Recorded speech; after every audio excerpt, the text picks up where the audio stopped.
গল্পের শুরুতেই আমরা চেলিয়াস নামের এক দুর্ধর্ষ গ্যাংস্টারকে দেখতে পাই। সকালে ঘুম থেকে উঠে তার অনেক খারাপ লাগছিল, হাত পা কাঁপছে, বুক ধরফর করছে, কেমন যেন স্থির হয়ে দাঁড়াতেই পারছে না। তাই সে তাড়াহুড়ো করে যখনই ঘর থেকে বেরোতে যাবে তখন তার পায়ের কাছে একটা ডিভিডি দেখতে পায়। হঠাৎ করে ডিভিডি কোত্থেকে আসবে, আর এই কৌতূহল নিয়ে সে যখন ওই ডিভিডিটা ওপেন করে তখনই এক ভয়াবহ সত্য উন্মোচিত হয়। স্ক্রিনে দেখা যায় তার চিরশত্রু রিকিকে। গতরাতে রিকি চেলিয়াসকে মেরে অজ্ঞান করে তার শরীরে একটা রহস্যময় চাইনিজ ভেনাম ইনজেকশন পুশ করে দিয়েছে। এই ইনজেকশনটা কিন্তু যে সে ইনজেকশন নয়, মরণঘাতী একটা বিষ, যা মানুষের রক্তে মিশলে বড়জোর 24 ঘন্টাকেও টিকে থাকতে পারে। তবে এই 24 ঘন্টা হয় তার জীবনের সব থেকে দুর্বিষহ সময়, কারণ পুরোটা সময় তাকে অসহ্য শারীরিক যন্ত্রণা অনুভব করতে হয়, যার থেকে আসলে মৃত্যুই শ্রেয়। তবে রিকির এই কাজ করার পেছনে আবার বড় একটা কারণ ছিল। রিকি আর চেলিয়াসের শত্রুতা অনেকদিন আগে থেকেই, তবে এই ভয়ঙ্কর কাজটা ঘটিয়েছে সে একটা বিশেষ কারণে। কিছুদিন আগে নাকি চেলিয়াস ডন কিম নামের এক প্রভাবশালী চাইনিজ গ্যাংস্টারকে শেষ করে দিয়েছিল, আর ওই খুনের প্রতিশোধ নেওয়ার জন্য রিকি এই কাজটা করেছে। চেলিয়াস যখন ইনজেকশনের ব্যাপারে ঘাটাঘাটি করতে শুরু করে তখন সে বুঝতে পারে যে এটার প্রতিশোধক একমাত্র রিকির কাছেই আছে। মৃত্যু নিশ্চিত জেনেও তো চেলিয়াস একদম দমে থাকার পাত্র নয়। সে মনে মনে ঠিক করে ফেলে যে মৃত্যুর আগের এই 24 ঘন্টা যেভাবেই হোক রিকিকে খুঁজে বের করবে, আর তাকে আগে মেরে তারপরেই সে মরবে। তো এরপরে তো চেলিয়াস দ্রুত তার ব্যক্তিগত ডাক্তারকে ফোন দেয়, কিন্তু দুর্ভাগ্যবশত ডাক্তার তখন লস অ্যাঞ্জেলেস থেকে অনেকটা দূরে। সে গিয়েছে লাস ভেগাসে ছুটি কাটাতে। তাই কোনো উপায় না দেখে সে তার এক বিশ্বস্ত বন্ধুর সাহায্য নেয় রিকিকে খুঁজে বের করার জন্য। চেলিয়াসের সাফ কথা, যে কোনো মূল্যে হোক রিকিকে তার চাই। তো এরপর তো চেলিয়াস ঝড়ের বেগে একটা ক্লাবে গিয়ে হানা দেয়, আর সেখানে গিয়ে এক আফ্রিকান গ্যাংস্টারকে বন্দুকের মুখে চেপে ধরে। তারপর তার কাছে জানতে চায় যে বল তোর সঙ্গে রিকির কোনো যোগাযোগ আছে কিনা। কিন্তু ওই লোকটি বলে যে রিকি তো আমার সঙ্গেও বিট্রো করেছে, আর আমার অনেক টাকা আত্মসাৎ করে নিয়ে অলরেডি গা ঢাকা দিয়েছে। আমি তো লাস্ট কয়েকদিন ধরে ওকে মরিয়া হয়ে খুঁজে বেড়াচ্ছি, ওকে পেলে আমি একটা উচিত শিক্ষা দেব। ওই সময় কথা বলতে বলতে চেলিয়াস আবার একটা অদ্ভুত জিনিস লক্ষ্য করে। সে যখন শান্ত থাকছিল অমনি ওই বিষের প্রতিক্রিয়া আরো বেশি তীব্র হচ্ছিল, মানে তার শরীর এলিয়ে এসে পুরো মৃত্যুর দিকেই ঝুঁকে পড়ছিল। তাই প্রাণ বাঁচাতে তাকে সবসময় শরীরকে চাঙ্গা রাখতে হবে। তাই সে তাড়াতাড়ি করে নিজের শরীরে এক্সাইটমেন্ট আনার জন্য একটু মদ খেয়ে ফেলে। সে খুব ভালো করে বুঝতে পারছিল এই বিষের প্রকোপ থেকে বাঁচতে হলে তাকে সবসময়ের জন্য দৌড়ঝাঁপ বা কোনো অ্যাকশনের মাধ্যমে হৃৎপিণ্ডকে সচল রাখতে হবে, আর না হলে যে কোনো মুহূর্তে সে মৃত্যুর কোলে ঢলে পড়তে পারে। ঠিক ওই মুহূর্তে রিকি তাকে ফোন করে, কিন্তু এখনো জীবিত অবস্থা দেখে সে একটু চমকে যায়। তবে ওই সময় আবার বিদ্রুপ করে বলে যে কিরে, জীবনের শেষ মুহূর্তগুলো কেমন এনজয় করছিস। তখন চেলিয়াস তো ভীষণ রেগে যায়, আর তাকে সাফ জানিয়ে দেয় যে শোন, মরলে আমি তোকে সঙ্গে করে নিয়ে মরবো। তুই তোর কবর খুঁড়ে আগে থেকেই তৈরি থাক, না হলে পরে দেখবি তোর কবরেও জায়গা হবে না। এরই মধ্যে আবার বেপরোয়া গাড়ি চালানোর জন্য সেখানে পুলিশ এসে চেলিয়াসের পিছু নেয়, আর এই পুলিশের তাড়া খাওয়ার মাঝেই তো অবশেষে তার ডাক্তারের সঙ্গে একটু যোগাযোগ হয়। ডাক্তার তাকে একটা অদ্ভুত পরামর্শ দেন। যেহেতু এই ড্রাগসটি মূলত রেসের ঘোড়াদের চাঙ্গা রাখার জন্য ব্যবহার করা হতো, তাই যতক্ষণ চেলিয়াস নিজের শরীরে অ্যাড্রিনাল বা উত্তেজনার মাত্রা ধরে রাখতে পারবে ততক্ষণই সে বেঁচে থাকবে। ডাক্তার তখন আরো বলে যে তুমি কোনো টেনশন করো না, আমি 2 ঘন্টার মধ্যেই শহরে চলে আসবো, আর এই 2 ঘন্টা কিন্তু তোমাকে অবিরাম ছুটতে হবে, আর না হলে যে কোনো সময় তুমি জ্ঞান হারাতে পারো। তাই নিজের ব্রেনকে এখন সবসময় সচল রাখতে চেলিয়াস একটা সুপার শপেই ঢুকে যায়, আর সেখানে গিয়ে প্রচন্ড তাণ্ডব চালায়। আবার অনেক এনার্জি ড্রিঙ্কস খেয়েও নিজের শরীরকে একদম উত্তেজিত রাখার চেষ্টা করে। এরপর গিয়ে আবার সে হানা দেয় কার্লোস নামের এক বড় গ্যাংস্টারের আস্তানায়। এই কার্লোসের অধীনে সে আগে অনেক কাজ করত, তবে সেখানে গিয়েও চেলিয়াস একটা ভয়াবহ সত্যের মুখোমুখি হয়, কারণ তার এই বস কার্লোস নাকি আগে থেকে এই বিষ প্রয়োগের কথাটা জানতো। এরপর চেলিয়াস যখন কার্লোসের কাছে গিয়ে রিকির হদিসটা জানতে চায় তখন কার্লোসও তাকে অনেক বিদ্রুপ করে বলে যে এসব করে কোনো লাভ নেই, তার থেকে ভালো কোনো নিরিবিলি জায়গা খুঁজে শান্তিতে গিয়ে মরার প্রস্তুতি নাও। শুধু শুধু এত দৌড়ঝাঁপ করে তোমার কি হবে, তুমি তো আর বাঁচতে পারবে না। নিজের বসের এরকম উদাসীনতা দেখে চেলিয়াসও বুঝতে পারে যে অপরাধ জগতে সে এখন ভীষণ একা হয়ে পড়েছে, কেউ তাকে সাহায্য করবে না। তাই চেলিয়াসকে এখন বেঁচে থাকতে হলে নিজেরই একা লড়াই করতে হবে। সে অনেক মনে কষ্ট নিয়ে এরপর ওখান থেকে বেরিয়ে আসে, কিন্তু রাস্তায় বেরিয়ে চেলিয়াস যখন একটা ট্যাক্সিতে উঠতে যায় তখন তার বিধ্বস্ত আর এরকম ভেজা শরীর দেখে তো ট্যাক্সি ড্রাইভার তাকে তার ট্যাক্সিতে উঠতে নিষেধ করে। আর এটা শুনে তো চেলিয়াস আরো বেশি লেগে যায়। সেই ট্যাক্সি ড্রাইভারকে মেরে সেই ট্যাক্সি নিয়ে ওখান থেকে পুরো চম্পট দেয়। তবে যাওয়ার সময় ডাক্তার তাকে আবারও ফোন করে একটা জরুরি তথ্য দেয়। ডাক্তার বলে যে ফ্লাইট একটু লেট হওয়ার কারণে আমারও পৌঁছাতে দেরি হবে, তাই তুমি এক কাজ করো, তাই টিকে থাকতে হলে তোমাকে কিন্তু সবসময় নিজের শরীরকে উত্তেজনা, ভয় কিংবা রোমান্সের মধ্যেই রাখতে হবে। এছাড়া যদি আরো কিছুটা সময় বাঁচতে চাও তাহলে দ্রুত কোনো হাসপাতালে যাও, আর সেখানে গিয়ে দ্রুত এপিনেফ্রিন নামের একটা ওষুধ নিজের শরীরে ইনজেক্ট করে নাও। এটাতে হয়তোবা তুমি 2-1 ঘন্টা বেশিও বাঁচতে পারো। ডাক্তার ফোন রাখার পরে তো ওই মুহূর্তে আবার চেলিসের বন্ধুর ফোন আসে। সে তাকে জানায় যে রিকির ভাইকে একটা ক্লাবে ঢুকতে দেখা গিয়েছে। এটা শুনেই তো চেলিস আর এক মুহূর্ত দেরি করে না, দ্রুত গিয়ে ওই ক্লাবেই হানা দেয়। সেখানে গিয়েই তো সে রিকির ভাইকে মারতে শুরু করে। তবে রিকির ভাইও তো কম না, সেও উল্টে চেলিসকে মারতে থাকে। সেখানে রিকির ভাইয়ের সঙ্গে তার এক রক্তক্ষয়ী সংঘর্ষ শুরু হয়। চেলিয়াস তো প্রথমে এক কোপে তার হাতটাই বিচ্ছিন্ন করে ফেলে। আর এরপর তাদের লড়াই যখন একদম চূড়ান্ত পর্যায়ে চলে যায়, তখনই চেলিয়াসের বন্ধু পেছন থেকে এসে তাকে সাহায্য করে।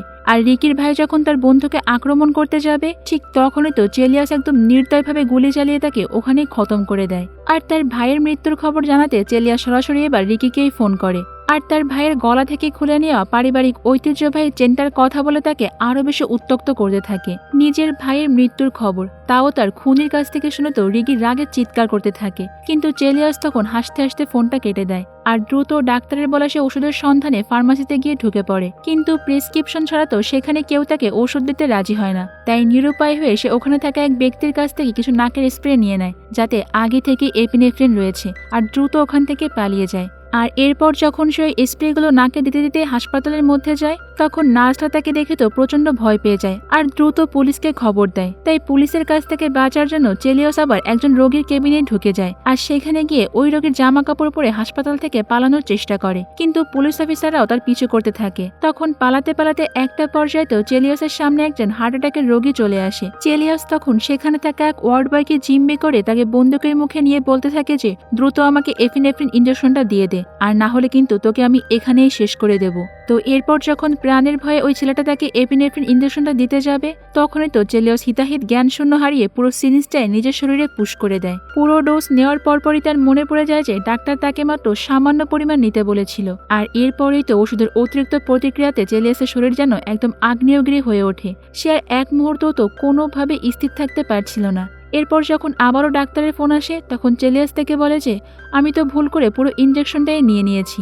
এই কথা শুনে তো ডাক্তার তখন অনেক টেনশনে পড়ে যায় আর চেলিয়াসকে বলে যে এত পরিমাণ ওষুধ নেওয়ার কারণে কিছু সময়ের জন্য তোমার শরীরের সব স্বাভাবিক প্রক্রিয়াগুলো একদম থমকে যাবে, মানে তোমার শরীর থেকে ঘাম মূত্র বা কোনো কিছুই বের হবে না। তবে যদি কোনো মতে তুমি আগামী 8 ঘন্টা একদম গতির উপরে থাকতে পারো, তাহলে হয়তোবা রক্ষা পেতে পারো। তাই জীবন বাঁচাতে চেলিয়াস তো এরপর পুলিশের একটা বাইক ছিনতাই করে আর হিতাহিত জ্ঞান শূন্য হয়ে তো পুরো শহরের রাস্তায় ছুটতে থাকে।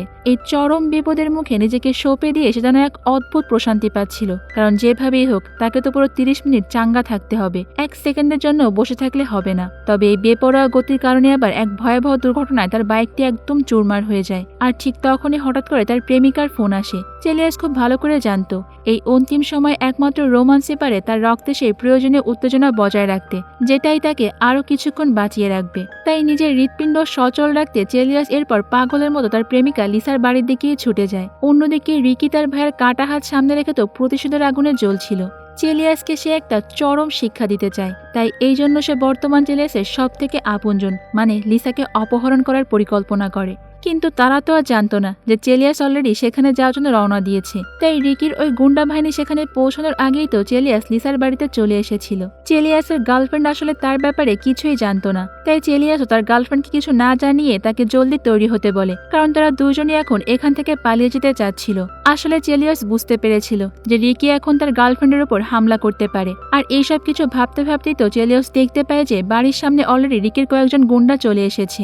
এটা দেখেই তো সে লিসার চোখের আড়ালে চেলিয়াসের বাড়ির সামনে আসা গুন্ডাগুলোকে একদম খতম করে দেয়। আর তারপর আমেরিকায় থাকা একটা চায়না টাউনের উদ্দেশ্যে রওনা হয়। সে আশা করেছিল যে সেখানে হয়তোবা এই চীনা বিষে যে কোনো একটা প্রতিশোধক পেতে পারে। তবে যাত্রাপথে চেলিয়াস সিদ্ধান্ত নেয় যে সে লিসার কাছে আর কোনো সত্য গোপন করবে না। আর তারপরে সে লিসার কাছে সমস্ত সত্যিটাই স্বীকার করে যে সে কোনো গেম ডেভেলপার নয়, সে একজন পেশাদার খুনি যাকে সবাই হিটম্যান নামেই চেনে। কয়েকদিন আগে ডন কিম নামের এক চীনা মাফিয়াকে মারার দায়িত্ব তাকে দেওয়া হয়েছিল, কিন্তু লিসার প্রতি ভালোবাসা টানে সে অন্ধকার জগৎ থেকে সুখে সংসার করার স্বপ্ন দেখতে শুরু করে আর ডন কিমকে না মেরে পালিয়ে যাওয়ার সুযোগ করে দেয়। অথচ তার প্রতিপক্ষরা ভেবেছিল যে ডন কিম মৃত, আর সেই কারণে প্রতিশোধ নিতে তারা চেলিয়াসের উপরে এক মরণঘাতী বিষ প্রয়োগ করেছে। লিসার তো এইসব কথা একদম বিশ্বাস হয় না, উল্টো সে চেলিয়াসকে পাগল আর ড্রাঙ্ক ভেবে তো ব্রেকআপের হুমকি দিয়ে সেখান থেকে চলে যেতে চায়। কিন্তু ঠিক তখনই বিষের প্রভাবে চেলিয়াসের অবস্থা অনেক শোচনীয় হয়ে পড়ে। তার হার্ট প্রায় বন্ধ হওয়ার মতো উপক্রম হয়। বাঁচার তাগিদে সে জনসম্মুখে লিসার সঙ্গে রোমান্স করতে শুরু করে, কারণ সে তো আগে থেকেই জানতো কেবল ভয়, উত্তেজনা আর রোমান্সই পারে তার রক্তে অ্যাড্রেনালিন ধরে রাখতে। লিসা তো প্রথমে একদম হতভম্ব হয়ে যায়, কিন্তু এরপর চেলিয়াসের জীবন বাঁচাতে সেও রাস্তার মাঝে তার এই অদ্ভুত পাগলামিতে সাড়া দিতে বাধ্য হয়। এরই মধ্যে আবার চেলিয়াসের বন্ধুর ফোন আসে। সে জানায় যে রিকিকে একটা পরিত্যক্ত কারখানায় পাওয়া গিয়েছে, কিন্তু চেলিয়াস তো আসলে এটা জানতো না যে রিকি তার বন্ধুকে জিম্মি করে তাকেই ফাঁদে ফেলার চেষ্টা করছে। তবে চেলিয়াসও তো আর কম চালাক নয়। সে রিকিকে মারার জন্য একা না গিয়ে তার সব দলবল আর গ্যাংস্টারদের সঙ্গে করে নিয়ে চলে যায়। আসলে চেলিয়াস নিজের গ্যাং নিয়ে রিকির ওপর হামলা করতে চাচ্ছিল, কিন্তু ততক্ষণে বিষয়টা বুঝতে পেরে রিকির লোকেরা আবার চেলিয়াসের বন্ধুকে নির্মমভাবে হত্যা করে ফেলে। এদিকে চেলিয়াস তো নিজের গ্যাংয়ের সঙ্গে দেখা করতে চলে আসে, কিন্তু এখানে আসার পর চেলিয়াস জানতে পারে যে তার গ্যাং এবং তার বস কার্লোস দুজনেই রিকির সঙ্গে হাত মিলিয়েছে। তারা এখন আর কোনো ঝামেলা চায় না, শুধুমাত্র চেলিয়াসকে দিয়ে তাদের বিদেশি প্রতিপক্ষ জন কিমকে মেরে এখন পুরো মাদক সাম্রাজ্য নিজেদের হাতের মুঠোয় করে নিতে চেয়েছিল। তাই রিকি আর চেলিয়াসের বস কার্লোস দুইজনের প্ল্যান করে চেলিয়াসকে সেই মাদক দিয়েছিল মারার জন্য। এটা শুনে তো রেগে মেগে চেলিয়াস নিজের গ্যাংয়ের উপরই হামলা করে দেয়। আর সেখানে মারামারি যখন একদম চরম পর্যায়ে চলে যায়, তখনই চেলিয়াস দেখতে পায় যে তার গার্লফ্রেন্ড লিসাও এখানে চলে এসেছে। আসলে লিসা এটা চেক করার জন্য এসেছিল যে চেলিয়াস তাকে একটু আগে যে কথাগুলো বলেছে ওগুলো সত্যি কিনা। ওই লড়াইয়ের এক পর্যায়ে বা চেলিয়াসের পায়ে গুলি লাগে, কিন্তু ওই অসহ্য যন্ত্রণা সহ্য করে তো সে একা লিসাকে রক্ষা করে আর শত্রুদেরকে ঘায়াল করে গাড়িতে তুলে নিয়ে পালায়। পেছনে ধাওয়া করার সময় সে শত্রুদের একে একে শেষ করে দেয়। আর এরপর যখন ওরা একটা নিরাপদ আশ্রয়ের দিকে এগোচ্ছিল, তখন লিসা অবশ্যই উপলব্ধি করতে পারে যে চেলিয়াস তাকে মিথ্যা বলেনি, সে সত্যি একজন হিটম্যান ছিল আর লিসার কারণে সেই সব কিছু ছাড়তে চেয়েছিল। এদিকে বিষের প্রভাবে তো চেলিয়াসের মানসিক অবস্থাও পাল্টাতে শুরু করে। নিজের শরীরের যন্ত্রণা আড়াল করতে সে গুলির ক্ষতস্থানে পেরেক গেঁথে দিচ্ছিল, কারণ অদ্ভুতভাবে এই তীব্র ব্যথাই তাকে সজাগ রাখছিল। এরই মধ্যে আবার ডাক্তার লস অ্যাঞ্জেলেসে ফিরে আসে আর চেলিসের সঙ্গে দেখা করে তাকে কিছু ঔষধও দিয়ে দেয়। এতে করে চেলিয়াস সাময়িক স্বস্তি পেলে তো ডাক্তার তাকে একটা নিষ্ঠুর সত্য জানিয়ে দেয়, এই বিষ থেকে নাকি চিরস্থায়ী মুক্তির কোনো পথ নেই, একমাত্র লাইফ সাপোর্টে রাখলে হয়তো বা তাকে বাঁচানো সম্ভব। তবে এই ক্ষেত্রে চেলিয়াস চিরদিনের জন্য কোমায় চলে যাবে। চেলিয়াস বুঝতে পারে যে তার আয়ু ফুরিয়ে এসেছে, তাই শেষবারের মতো সে রিকিকে ফোন করে আর একটা চাল চালে। সে রিকিকে প্রস্তাব দেয় যে তুই আমাকে অ্যান্টিডোটটা দিয়ে দে, আর তার বিনিময়ে আমি তোর ভাইয়ের সেই পবিত্র লকেটটা ফেরত দিয়ে দেবো, যেটা নাকি তোদের আবার বংশ পরম্পরার লকেট। চেলিয়াসকে এখনো জীবিত দেখে তো রিকি অবাক হয়ে যায়, তবে সে মনে মনে নতুন একটা ফোন দিয়ে আটে আর চেলিয়াসকে তার সঙ্গে দেখা করতে বলে দেয়। এরপর চেলিয়াস যখন রিকির আস্তানায় গিয়ে পৌঁছায়, তখন নিরাপত্তা রক্ষীরা তো তার অস্ত্র কেড়ে নেয় আর তাকে ছাদে নিয়ে যায়। ওখানে রিকির সঙ্গে আগে থেকে তার সেই বিশ্বাসঘাতক বস কার্লোসও বসেছিল। তারা তখন চেলিয়াসকে বিদ্রুপ করে বলতে থাকে যে তোকে নিজে হাতে মারার জন্যই আমরা এই বিশেষ নাটকটা সাজিয়েছিলাম। চেলিয়াস তখন রহস্যময় হাসিতে তাদের দিকে হাত উঁচিয়ে বন্দুকের মতো তাক করে। রিকি আর কার্লোস তখন ভেবেছিল যে চেলিয়াস হয়তো বা পাগল হয়ে গিয়েছে, কিন্তু আসলে চেলিয়াস ওখানে একা আসেনি, তার সঙ্গে করে নিয়ে এসেছিল ডন কিমের পুরো গ্যাংকে। মুহূর্তের মধ্যেই তো এলাকাটা একদম রণক্ষেত্রে পরিণত হয়। দুই পক্ষের গোলাগুলিতে তো কার্লোসের লোকেরা একদম খড়কুটোর মতো মরতে থাকে। লড়াইয়ের এক পর্যায়ে রিকি তার হাতের আঙুলগুলোই হারিয়ে ফেলে আর কার্লোস তখন কোনো মতে নিজেকে বাঁচিয়ে হেলিকপ্টার দিয়ে পালানোর চেষ্টা করে। কিন্তু ঠিক সেই মুহূর্তে চেলিয়াস কার্লোসকে আক্রমণ করতে গেলে তো পেছন থেকে রিকি এসে আবারও তার শরীরে অনেকটা বিষ ইনজেক্ট করে দেয়। চেলিয়াস মুহূর্তের জন্য থমকে গেলেও ততক্ষণে আবার রিকি নিজে কার্লোসকে মেরে হেলিকপ্টার নিয়ে সেখান থেকে পালানোর চেষ্টা করে, কিন্তু ওই বিষের অতিরিক্ত ডোজ চেলিয়াসকে একদম অতিমানবীয় শক্তি এনে দেয়। তার শরীরে এখন কোনো ভয়ই কাজ করছে না। সে জীবনের তোয়াক্কা না করে তো উড়ন্ত হেলিকপ্টারে উঠে পড়ে। মাঝ আকাশেই শুরু হয়ে যায় একটা রুদ্ধশ্বাস যুদ্ধ। নিচে অলরেডি পুলিশ আর সাংবাদিকদের ভিড় জমে গিয়েছে আর টেলিভিশনে এই লড়াইটা সরাসরি সম্প্রচার করা হচ্ছিল। যখন চেলিয়াস বুঝতে পারে যে তার শরীর আর সায় দিচ্ছে না আর মৃত্যু একদম অনিবার্য, তখন সে রিকিকে শক্ত করে জড়িয়ে ধরে আর হেলিকপ্টার থেকে ঝাঁপিয়ে পড়ে। শূন্যে ভাসমান অবস্থাতে সে ইচ্ছা করে রিকের ঘাড়টা ভেঙে দেয় আর তার মৃত্যু পুরোপুরি নিশ্চিত করে। তবে নিজের মৃত্যুর ঠিক আগ মুহূর্তে সে লিসার জন্য একটা আবেগঘন ভয়েস মেসেজ পাঠিয়ে দেয়। সে লিসাকে নিয়ে একটা সুন্দর শান্তিময় জীবনের স্বপ্ন দেখেছিল, কিন্তু নিয়তি তাকে সেই সুযোগটা দিল না। কথা শেষ হতে না হতেই তো চেলিয়াস আকাশ থেকে সরাসরি একটা গাড়ির ওপরে এসে আছড়ে পড়ে। কিন্তু আশ্চর্যের বিষয় হলো এত উঁচু থেকে পড়েও চেলিয়াসের চোখটা পিটপিট করছিল, অর্থাৎ সে তখনও জীবিত অবস্থাতেই ছিল। আর ঠিক এখানেই শেষ করে দেওয়া হয় এই মুভির প্রথম পর্বটা। তবে চেলিয়াস কি আদৌ শেষ পর্যন্ত জীবিত ছিল কিনা সেটা জানতে হলে আমাদেরকে দেখতে হবে দ্বিতীয় পর্ব। তাই তোমাদের আজকের গল্পটা যদি ভালো লেগে থাকে তাহলে আমাকে দ্রুত কমেন্ট করে জানিয়ে দিও, আমি চেষ্টা করব দ্বিতীয় পর্বটাও নিয়ে আসার। তো বন্ধুরা, গল্পটা কেমন লেগেছে সেটাও কিন্তু আমাকে জানিও। আজ এই পর্যন্তই থাক, দেখা হবে অন্য কোনো সুন্দর মুভির গল্প নিয়ে ভিন্ন কোনো সময়ে। ততক্ষণ পর্যন্ত তোমরা সবাই অনেক বেশি ভালো থাকবে এবং নিরাপদে থাকবে, আর অবশ্যই তো কুহেলিকার সঙ্গেই থাকবে, তাই না? আল্লাহ হাফেজ।